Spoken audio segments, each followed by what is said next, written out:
So guys, ito yung part 2 ng video ko. Kasi 'di ba naligaw nga kami, ibang ilog yung napuntahan namin. And itong ilog na to ay nadaanan na pala namin. Kaso nga lang, nilito kami ng aming Google Maps. Makikita nyo, marami kami dyan gawa ng may birthday nga yung isang kasama namin. Kaya may mga pagkain. Ito yung bridge na makikita mo sa unang video ko. Magpas lang naman kami ng 10 kilometro. Huy! Ito yung hagdan na kung first time mo pumunta dito ay bababa ka ng like 5 minutes. Pero kung nagmamadali ka, isang segundo lang. Sabi, kung first time mo dito, manginginig talaga tuhod mo, Day. Okay, I'll show you the ilog. Wow, ang ganda.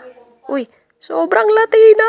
Sobra. Ang ganda Sarap. ng ilog na to kasi mababaw lang siya. Perfect sa Grabe, akin. nakakaya sa mga bata na 2 years old pa lang, marunong na silang lumangoy. Anyway, Kung nakikita nyo yan, yung mga payong-payong na yan, parang nagtitinda lang ng mga ice cream. Pero mga cottage yan, guys. Meron na din pala sila dito nagtitinda ng mga alak. Kaya wag ka nang mamroblema kung pupunta ka dito. Ito nga pala yung cottage namin. Good for 10 tao na pala siya. And na-prepare na sila ng food dyan kasi gutom na mga person. But before anything else, mag-picture mo na yung birthday. Yun nga lang yung problema kasi yung cottage namin ay nakaharap sa araw. Kaya medyo mainit talaga yung area namin. Gustuin man namin mag-transport sa kabila, mahihirapan na kami sa mga gamit pa lang namin, itatawid namin sa ilog. Tingnan nyo naman yung tirik ng araw, guys. Parang may spotlight kami. Kaya naligo kami nung walang araw na, alas 5. Yun lang.